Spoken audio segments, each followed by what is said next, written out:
सभी लोगों को मेरा यथोचित अभिवादन, सभी श्रोताओं को, क्योंकि श्रोता जो होते हैं वही हमारी ऊर्जा होते हैं। तो आप सबका बहुत बहुत आभार। और शुरू करते हैं, अलका जी के निवेदन पर कविता को ही प्रारंभ करते हैं।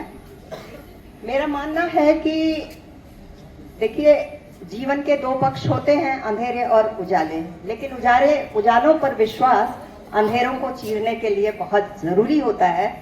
और वही आंगन से उभरती हुई आवाज मेरी इस कविता में है। तो ध्यान चाहेंगे आप सबका। मत डराओ मुझे अंधेरों से, मत डराओ मुझे अंधेरों से, मेरी कोख ने जन्मे हैं सूरज कई। मत डराओ मुझे अंधेरों से, मेरी कोख ने जन्मे हैं सूरज कई। कर सकते हो जितनी भी गाढ़ी इबारत अंधेरे की कर लो। रच सकते हो जितना भी लंबा इतिहास कालिमा का रच लो। कर सकते हो जितनी भी गाढ़ी इबारत अंधेरे की कर लो। रच सकते हो जितना भी लंबा इतिहास कालिमा का रच लो। दरवाजे की रंगोली से तुलसी चौरे के दिए तक, मेरे घर में है रोशनी के ठिकाने कई। मत डराओ मुझे अंधेरों से, मेरी कोख ने जन्मे हैं सूरज कई। मेरी कोख ने जन्मे हैं सूरज कई। तुम सोचते हो, देखिए, पाशविकता, निशंसता हर काल में हर समय रही है, पर उससे उबरने का विश्वास भी हर काल में जिंदा रहा है। तुम सोचते हो बदनुमा कर जाओगे मेरी धरती का आंचल अपनी दरिंदगी के कोर से।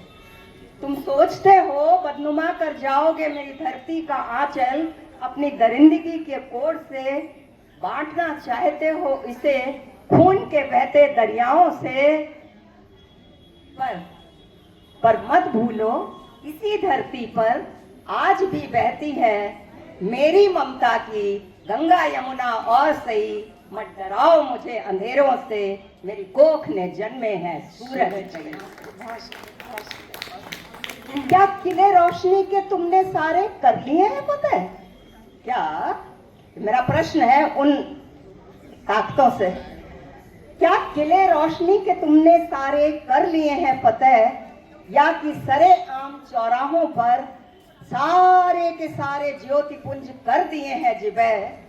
तुम्हारे नजदीक ये तुम्हारा सच हो भी तो, तुम्हारे नजदीक ये तुम्हारा सच हो भी तो, मेरी आस्था पगी आत्मा को तो तुमने अभी देखा ही नहीं। मत डराओ मुझे अंधेरों से, मेरी कोख ने जन्मे हैं सूरज कई। क्या बात। रखकर सीने पर भारी भारी चट्टाने दुख की, रखकर सीने पर भारी भारी चट्टाने दुख की। तुम सोचते हो तुमने जिंदगी के रास्ते कर दिए हैं बंद।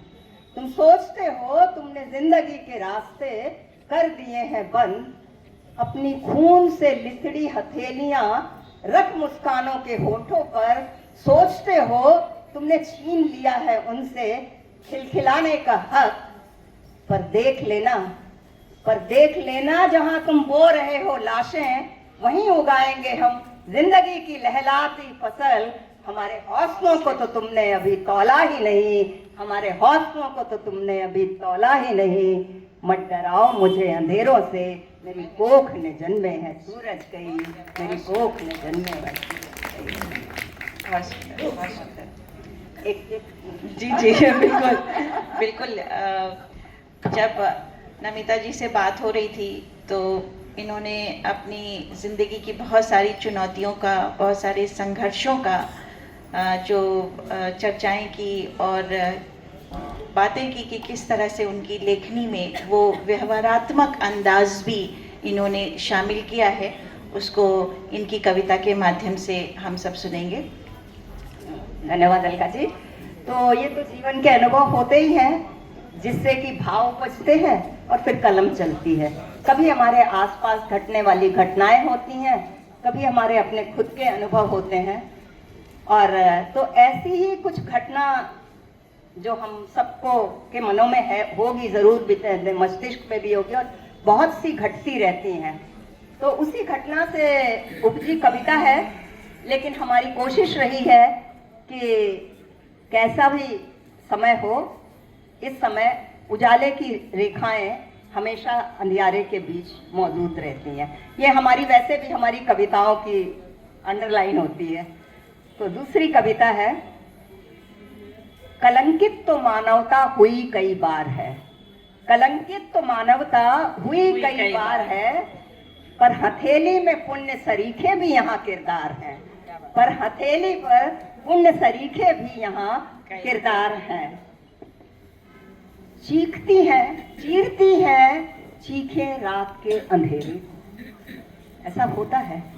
चीरती हैं चीखे रात के अंधेरों को, गूंजते पैशाचिक अट्टहास हैं, पर ऐसे वातावरण में भी दूर कहीं गाता है लोरी कोई, दूर कहीं गाता है लोरी कोई, और डूबते आज में ये उगते कल की आस है, हथेली पर पुण्य सरीखे भी यहाँ किरदार है। ये विश्वास हमें बनाए रखना है कि बुरे लोग हैं तो अच्छे भी बहुत सारे लोग हमारे बीच में हैं। हथेली पर पुण्य सरीखे भी यहाँ किरदार हैं। ऐसी स्थिति आती है जीवन में कि सपन भूल गए डगर नयन की, सपन भूल गए डगर नयन की, मन की देहरी हुई उजाड़ है, सपन भूल गए डगर नयन की, मन की देहरी हुई उजाड़ है, मन की देहरी हुई उजाड़ है, पर ऐसे में भी जब सूने में बार गया दिया कोई, इमेजिन करिए आप ऐसी स्थिति में किसी सूने रास्ते से गुजर रहे हैं, और होता है अक्सर अंधियारे में एक छोटा सा दिया किसी विस्थापित देवता की देहरी में जलता दिख जाता है, तो सूने में बार गया दिया कोई, बंजर में बसंत का ये विश्वास है, बंजर में बसंत का ये विश्वास है, और कलंकित तो मानवता हुई कई बार है, पर हथेली में पुण्य सरीखे भी यहाँ किरदार है। और आज के यथार्थ को ध्यान में रखते हुए पंक्ति है कि किरणों की हत्या का आरोपी सूरज, ऐसी विडंबनाएं हमें देखने में मिलती हैं कि किरणों की हत्या का आरोपी सूरज और अंधियारा सिंहासन का दावेदार है। किरणों की हत्या का आरोपी सूरज, अंधियारा सिंहासन का दावेदार है, पर फिर भी खत्म नहीं हुआ सब कुछ, पर फिर भी खत्म नहीं हुआ सब कुछ। जुगनुओं के हाथ देखो चमकती तलवार है, जुगनुओं के हाथ देखो चमकती तलवार है, कलंकित तो मानवता हुई कई बार है, पर हथेली पर पुण्य सरीखे यहाँ किरदार हैं, हथेली पर पुण्य सरीखे भी यहाँ किरदार है। और सत्य का जिसने दबाया गला, सत्य का जिसने दबाया गला, वही न्याय की करता गुहार है। ऐसी स्थितियां होती हैं कि सत्य का जिसने गलाया दबा, वही न्याय की करता गुहार है, पर बहुत दिनों तक चलेगा नहीं ये विलंब तुम्हारा, बहुत दिनों तक चलेगा नहीं ये वितंडा तुम्हारा, क्योंकि खामोशियों की भी अपनी जुबान है, खामोशियों की भी अपनी जुबान है, और हथेली पर पुण्य सरीखे भी यहाँ किरदार है, हथेली पर पुण्य सरीखे भी यहाँ किरदार है। धन्यवाद। बहुत सुंदर, बहुत ही बस सुंदर। आप सबसे अनुरोध है, और स्पेशली जो अभी जीवन जीना शुरू कर रहे हैं, विश्वास अच्छाइयों पर और अच्छे लोगों पर हमेशा बनाए रखो, जीवन कैसा भी चले। और मुझे लगता है कविता एक ऐसी विधा है जिसमें आप सामने बैठे वाले पाठकों के जो मन को पढ़ लेते हैं, और मुझे पूरा विश्वास है कि उसमें आपकी स्वयं की कहानी, स्वयं के दर्द, स्वयं के भाव भी जो है वो समावेश हो जाते हैं।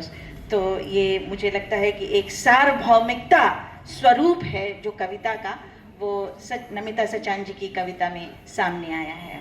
बहुत सुंदर नमिता जी, धन्यवाद। धन्यवाद। और जहाँ तक कविता की बात है, ये आंगन है, और इस आंगन में हम सबको संयोजित करने वाली अलका जी हैं।